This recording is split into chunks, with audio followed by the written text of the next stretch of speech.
تھوڑا سا مشکل ہے، اگرچہ زیادہ مشکل نہیں ہے، وہ میں لکھ دیتا ہوں. وہ ہے نویسندے. ہم اسے اپنے لہجے میں کہیں گے تو نویسندہ کہیں گے، لیکن ایرانی لہجے میں ہم کہیں گے تو نویسندے.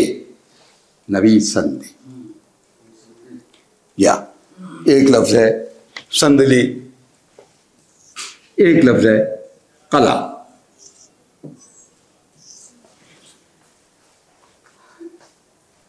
یہ لفظ آپ نے سب میرا خیال ہے نوٹ کر لیے. اس کے ساتھ کچھ لفظ اور لکھیے.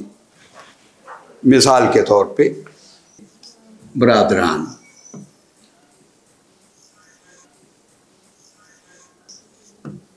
دوسرا لفظ لکھ لیجیے آپ اسپان.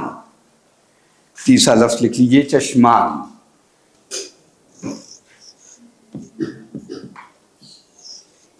اس کے ساتھ سلیش لگا کے ایک لفظ اور لکھیے اور وہ ہے چشمہا.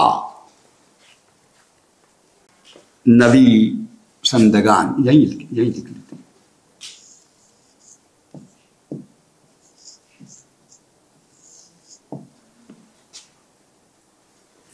ایک لفظ لکھ لیجیے سندلی ہا.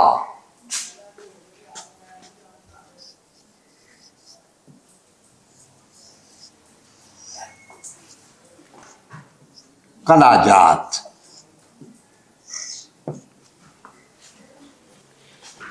یہ میں نے یوں سمجھ لیجیے کہ 2 سیٹ لکھ دیے یا لکھوا دیے آپ کو، جس میں ایک برادر ہے، اسب ہے، ایک چشم ہے، ایک نویسندے ہے، ایک سندلی ہے، ایک قلع ہے، اور اس کے ساتھ ایک دوسرا سیٹ ہے جس میں برادران، اسپان، چشمان، لیکن اس کے ساتھ چشمہا، نویسندگان، سندلیہا، اور اس کے ساتھ قلاجات.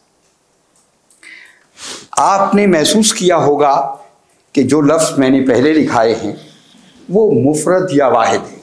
جیسے برادر ایک بھائی، اسب ایک گھوڑا، چشم ایک آنکھ. اچھا، ویسے ایرانی جو ہیں جب آپ ان سے کوئی بات کریں کہ مثلاً میں یہ چاہتا ہوں کہ آپ مہربانی کر کے اس دن میرے یہاں تشریف لائیں، کہ زحمت پہ کشید و تشریف بیارید، زحمت اٹھائیں اور تشریف لائیں، و باہن چائے نوش کے کنید، میرے ساتھ چائے پئیں. یا ہم کہیں گے کہ ما چائے دم می کنیم وہاں باہم بشینیم، ہم چائے کو دم دیں گے، چائے بنائیں گے اور پھر بیٹھ جائیں گے اور پئیں گے. تو وہ جواباً کیا کہے گا؟ چش. چش.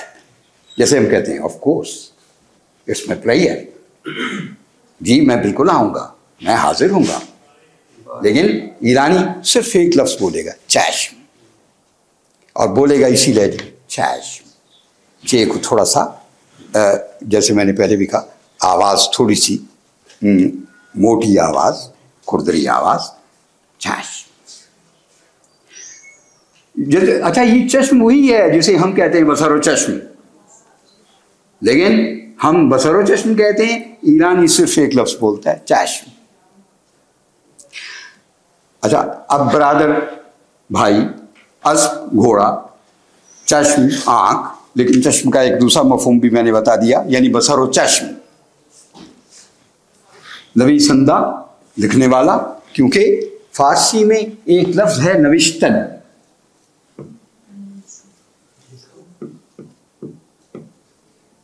آپ نے ایک مرکب یا تفیع ضرور سنا ہوگا، اور وہ کیا ہے؟ نوشت و خواند.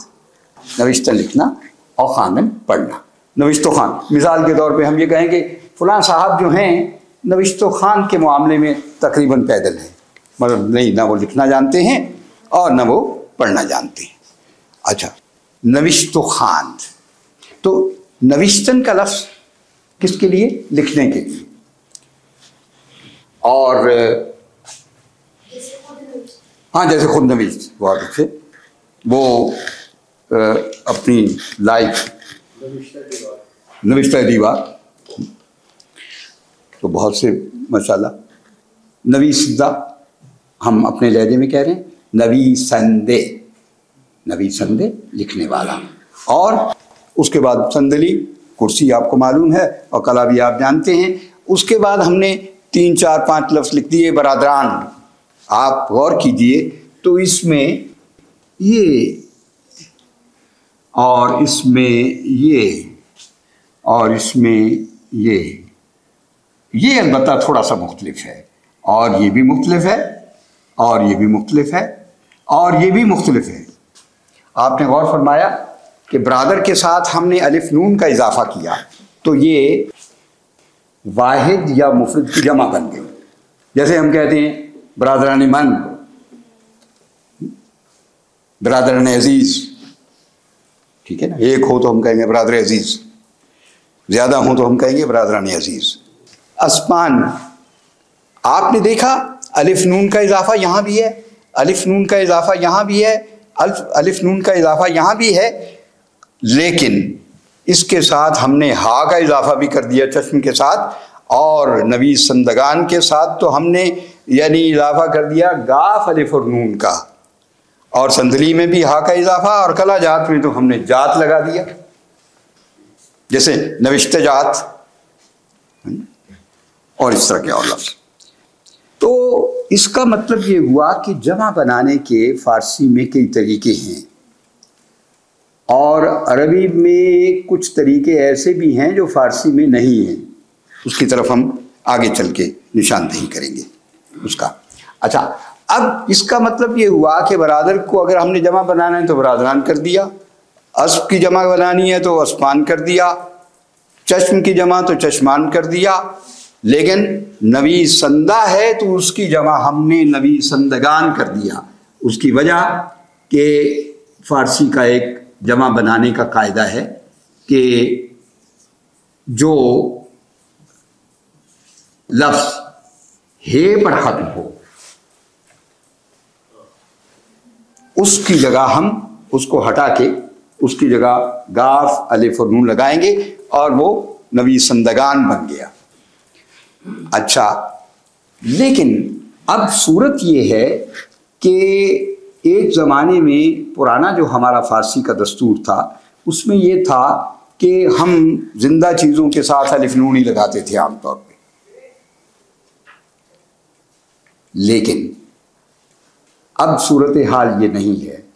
اب زندہ ہوں یا غیر زندہ ہوں سب کے ساتھ ایرانی زیادہ تر ہا لگاتے ہیں. ہاں، مثال کے طور پہ کتاب ہا، اسب ہا، چشم ہا، سندلی ہا، اور یہ تو آپ کے سامنے ہی ہے. اور بلکہ کلا ہا بھی ایک کلے کی جمع جو ہے کلا ہا. جات وغیرہ جو ہے اب یہ پرانی چیز ہو گئی، لیکن میں آپ کو یہ اس لیے بتا رہا ہوں تاکہ اس روایت کا آپ کو علم ہو سکے کہ یہ اس سے پہلے یہ بھی رہی ہے. اور آپ کو یہ بات تو معلوم ہے کہ وقت کے ساتھ ساتھ چیزوں میں تغیر ہوتا چلا جاتا ہے. اب میں یہاں ایک شعر لکھتا ہوں. چشمانے تو زیر ابرواں، اصل میں اس کو یوں بھی ہم لکھ سکتے ہیں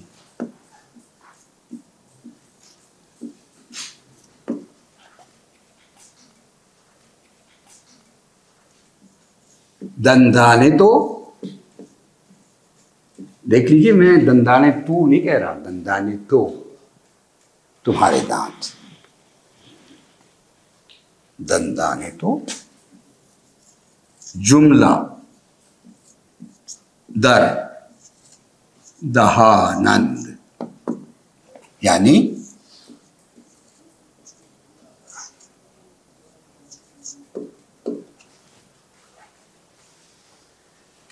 اب اس میں کئی نقطے ہیں جن کی وضاحت ضروری ہے. ابھی کروں گا، لیکن پہلے آپ اس شعر پہ غور کیجیے. شعر کیا ہے؟ ایسی ایک سٹیٹمنٹ ہے، ایک بیان محض ہے. شعر کی تو اس پہ تہمت ہے، اس لیے کہ یہ شعر کیا ہوا کہ چشمانے تو زیر ابرو آنند، تیری آنکھیں تیرے ابروؤں کے نیچے ہیں تو اور کہاں ہوتی ہیں؟ ابرو کے نیچے ہی ہوتی ہیں. دندانے سے جملہ در دہانند، تمہارے دانت جو ہیں تمہارے منہ کے اندر ہیں، اور کہاں ہوتی ہیں؟ مٹھی میں تھوڑی ہوتی ہیں، وہیں ہوتے ہیں، منہ میں ہوتے ہیں، حتیٰ کہ مصنوعی بھی ہوں. اچھا، اس کی ایک روایت اور بھی ہے، چشمانے تو زیر ابروان است، یہ بھی ایک نکتہ ہے، اور دندانے تو جملہ در دہان است. اچھا، اب سوال یہ ہے کہ است بھی آ گیا، اندھ بھی آ گیا. اندھ تو جمع ہے اور است واحد ہے. اور آپ کو ایک بات میں اور بتا دوں جس کا کم لوگوں کو علم ہے، گو کہ یہ مصدر جس کی طرف میں اشارہ کر رہا ہوں یہ مصدر مصنوعی ہے، بنایا گیا ہے، ٹھیک ہے نا. یہ اصل میں گویا ایسا مصدر نہیں ہے. لیکن است ہست آپ نے سنا ہوگا، ہست و نیست سنا ہوگا. ہست کا معنی ہے، نیست کا معنی نہیں ہے. اور اس کا مصدر کیا ہے؟ اس کا مصدر ہے استن. ایک اس کی اور شکل بھی ہے جسے ہم مصدر اصلی کہیں گے، وہ ہے استیدن.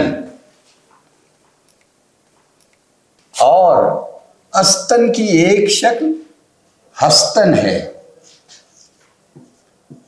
اور ہستن کی ایک جو حقیقی اور اصلی مصدر ہے وہ ہے ہستیدن. ہستن، ہستیدن، اسی سے لفظ ہست بنا ہے. اور آپ کو یہ بات تو معلوم ہے کہ مصدر کہتے ہی اس اسم کو ہے جس سے آگے کئی لفظ بن سکیں جو اس کے اندر سے نکلتے ہیں. مصدر خود تو کسی سے نہیں نکلتا، لیکن مصدر سے پھر بہت سے الفاظ بنتے ہیں. یہ اشتقاقات کا ایک پورا سلسلہ ہے جن میں مصادر کا ایک بہت بنیادی کردار ہے. اسی لیے آپ کو یہ معلوم ہی ہے کہ میں بار بار اس بات پہ زور دیتا ہوں کہ آپ مصادر ضرور یاد کریں. اور پھر ایک مرحلہ ایسا بھی آئے گا جب ہم مصدر کی مفرد صورتوں اور اس کی مرکب صورتوں سے باقاعدہ اس کے بحث کریں گے، اور اس پہ ایک لیکچر بھی ہوگا انشاءاللہ. تو سر دست میں جو بات کہہ رہا ہوں وہ یہ ہے کہ چشمانے تو زیر ابروانند. ابرواں، اب آپ نے غور کیا یہ ابرواں کس کی جمع ہے بھائی؟ ابروک. اچھا، کیوں؟ اس لیے کہ ہم نے دیکھا ہے کہ برادران میں بھی ہم نے الف نون لگایا ہے، اسمان میں بھی ہم نے الف نون لگایا ہے، چشمان میں بھی ہم نے الف نون لگایا ہے. تو یہ اور اس کے علاوہ کئی مثالیں، خواہران بہنیں، خواہر کی جمع جو ہے خواہران، برادران، پدران وغیرہ وغیرہ وغیرہ بہت سی. لیکن میں نے آپ سے عرض کیا کہ جدید دستور جو ہے، دستور سے مراد نئے قواعد جو ایرانی قواعد ہیں، فارسی کے قواعد ہیں، ان میں تقریباً یہ تقسیم ختم ہو گئی ہے. اب زندہ اور غیر زندہ دونوں کے لیے ہا کا لفظ استعمال کرتے ہیں. یعنی مثلا ایرانی اپنے ایرانی احباب سے خطاب کر رہا ہے تو وہ کہے گا اغیون و خانم ہا، خانم ہا. آغیون وہ میں تو اس نے الف نون کو قائم رکھا ہے، کیونکہ آغا کی جمع آغا ہا کوئی نہیں کہتا، وہ آغا. لیکن آغا یون کیوں کہا میں نے؟ آپ کو معلوم ہے، تو میں نے آپ کو پہلے بھی بتایا تھا کہ اصل میں تو یہ آقا ہے اور آقا یان ہے. لیکن ایرانی چونکہ نون سے پہلے کے حرف کو واو سے بدل دیتے ہیں، لہذا آغا یان نہیں